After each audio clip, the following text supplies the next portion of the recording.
السلام عليكم اخواني اخواتي، مرحبا بكم معي في قناتكم مطبخ ليليا. اليوم غنقدم لكم واحد الحلوه دوازتي سهله ودغيا كتحضر بدون آلات كهربائيه. اليوم غادي نحاولوا نديروها بيدينا. بالنسبه للزبده، هادو هما الانواع اللي كنستعمل، وكذلك راه ممكن تستعملوا هاد الزبده ديال البواطه وممكن تستعملوا الزبده ديال العبار. في حاله استعملنا هاد الجوج، بالنسبه لزبده البواطه نستعملوا فقط نصف كأس من الزيت النباتي، وفي حاله استعملنا الزبده ديال العبار ما نستعملوش الزيت نهائيا حيت فيها مواد دهنيه اكثر. بالنسبه لزبده المانغارين فهي كتكون ناشفه، كيخصنا نديرو الزيت. غادي ناخذ 250 غرام ديال الزبده، غادي نقطعها، من الاحسن تكون بدرجه حراره المطبخ، وغادي نستعمل 2.5 كيسان ديال السكر كلاصي او السكر ناعم بودره. بالنسبه للغراماج، كل كاس عنبه من السكر كلاصي كيوزن 100 غرام، غنستعملوا كاس ونص يعني 150 غرام. غادي نصفيوه باش ما يكونوش فيه هذوك الكريات.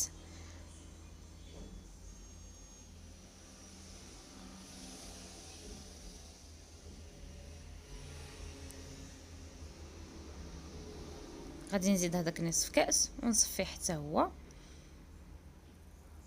وغادي نخدموا هذيك الزبده والسكر مع 2 أكياس من الفانيليا. ممكن هنايا تستعملوا الفانيليا السائله، فانيليا بودره، وكذلك ممكن تستعملوا قشور البرتقال او لا قشور الليمون الحامض. المهم اي نكهه كتفضلوها ممكن تستعملوها. دابا من بعد ما غادي نضيفوا الفانيليا، غادي نخدموا هذيك الزبده مزيان مع السكر كلاصي غير بيدينا والفانيليا.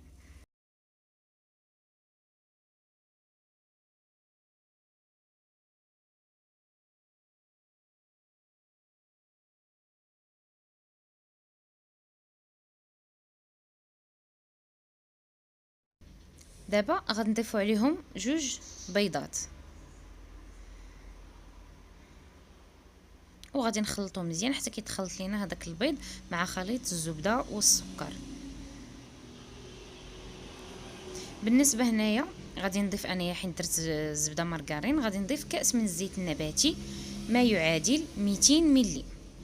بالنسبه كيف قلت لكم نعاود ناكد، الا درتو الزبده اللي في البواطه يعني لا بريري او ليليا، ما كنستعملش اي وحده معينه غير اللي لقيت. كنستعملوا نصف كاس بعبار العنبه. الا درنا زبده العبار ما كنديروش الزيت نهائيا. هنايا غادي نستعمل المايزينا او النشا، غنستعمل 3 معالق كبيره.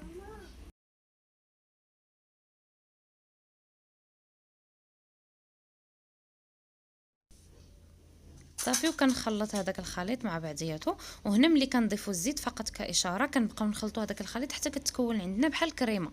عاد باش كنضيفوا ليه الدقيق وكنضيفوا ليه المايزينا.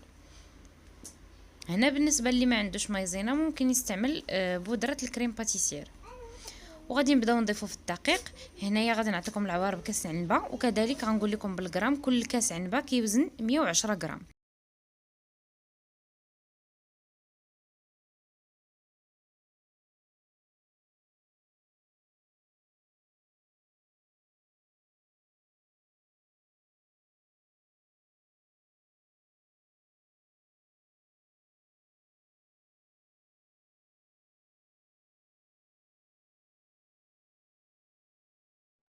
هنايا غادي نجيب واحد الاناء اخر، وغادي نحاول انني نقسم هذاك العجين على 2 اقسام متساويه. ممكن اللي بغاهم يجوا بحال بحال يستعمل الميزان. هنايا غادي نكمل نضيف الدقيق اللي غادي يخصني. ما بغيتش نضيف الدقيق دفعه واحده حيت الا زدنا الكاكاو هذيك العجينه الاخرى غادي تقسح لينا، فغادي نفرقوهم من الاول. هنايا تقريبا لهذا العجين الابيض غادي نضيف باقي على العبار 2 كيسان اخرين ديال الدقيق. يعني وراه العبار ديال الدقيق راه عطيتو لكم فقط بالتقريب، حيت كل واحد والنوعيه تاع الدقيق اللي كيستعمل. ما يمكنش ليا نعطي العبار اكزاكت، حيت ما بزاف الناس ممكن انهم يحتاجوا يزيدوا الدقيق على هذاك العبار اللي عطيتو، ممكن انهم يحتاجوا ينقصوه. هنا كيف قلت لكم راه غادي نزيد النصف الاخر، يعني من ورا ما فرقنا العجين استعملنا 2 كيسان عنبه. كل كاس كيوزن 110 غرام.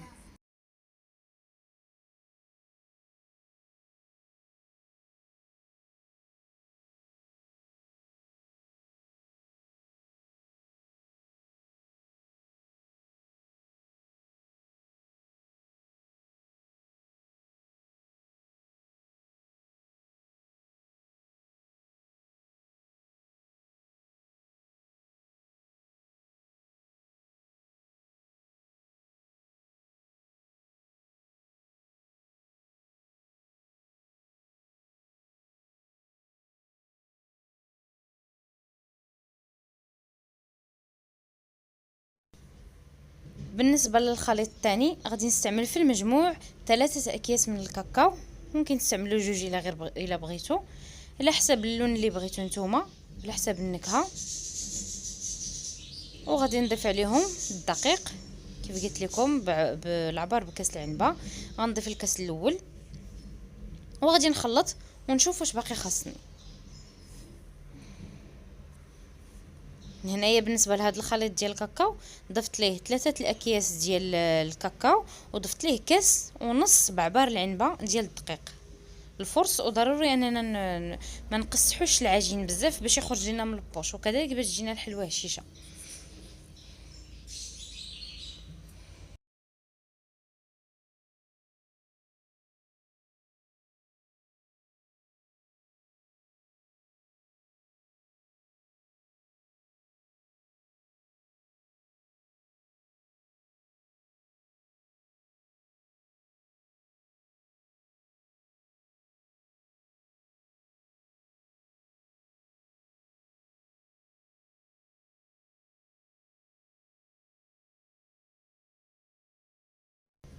هنايا بالنسبه للبوش غادي نحاولوا كما الحوض اللي غنقدر نعطي لكم هو هذاك العجين، حاولوا تحربلوه عاد باش ديروه في هذاك البوش باش ما كيتجلخش لكم هذاك الكحل على هذاك البوش، وفي الاخر ملي كتبقى غير شويه ديال العجين كيخرج كله كحل.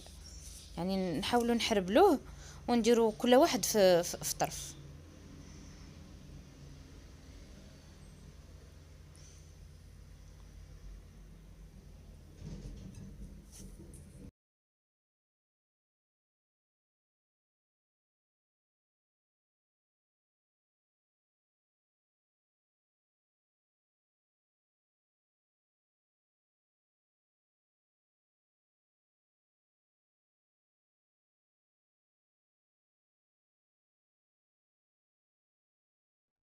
صافي وكنجيبوا اللاطه، اما نديروا ليها ورق المطبخ اولا نجيبوا لاطه الفران ندهنوها بشويه ديال الزيت، وكنديروا فيها هذاك الحلوه ديالنا، كنخرجوها بالبوش على حسب الحجم اللي نتوما بغيتو. ممكن ديروها صغيره، ممكن ديروها مويه، ممكن ديروها كبيره. بالنسبه للحجم انا اللي درت فاجاتني كبيره، شويه كبيره، حيت كتزيد كتنفخ في الفران واخا ما درناش فيها الخميره الكيماويه كتنفخ وكتزيد كتعرض.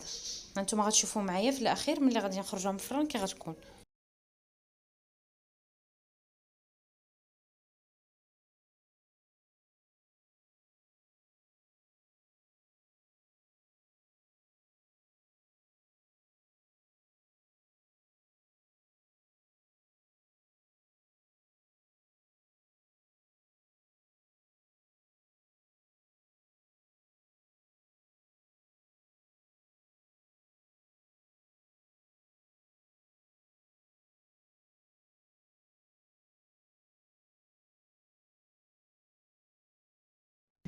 هنايا بالنسبه للتزيين من الفوق ممكن ديروا الفواكه المعسله. انا درت هنايا شويه ديال الكركاع، ممكن تستعملوا هاد لي بيبي الشوكولا حيت ملي كيدخلوا في الفران ما كيذوبوش، كيبقاو هكاك. صافي وكل واحد على حسب شنو اللي متوفر عنده في الدار. ممكن ديروا حفيره بصبعكم وديروا فيها المربى، يعني على حسب اللي متوفر. هذاك العجين اللي بقى عندي ديال الكاكاو جبت هذا الطابع هذا باش ما يضيع ليناش، ودرنا به خرجنا به حلوه صغيره.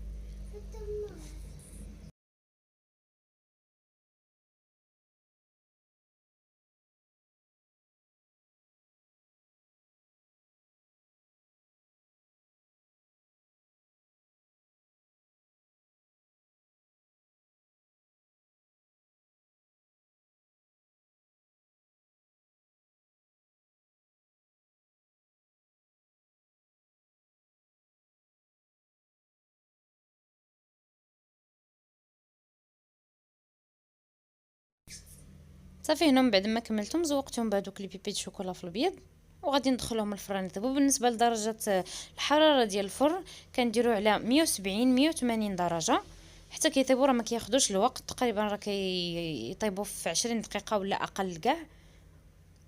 وها هما من بعد ما خرجناهم من الفران، نتوما على حسب واش بغيتوهم يتحمروا مزيان ولا غير شويه ولا غير لتحت يتحمر، صافي وخرجوهم. هذا هو الشكل ديالهم كيف كيجي.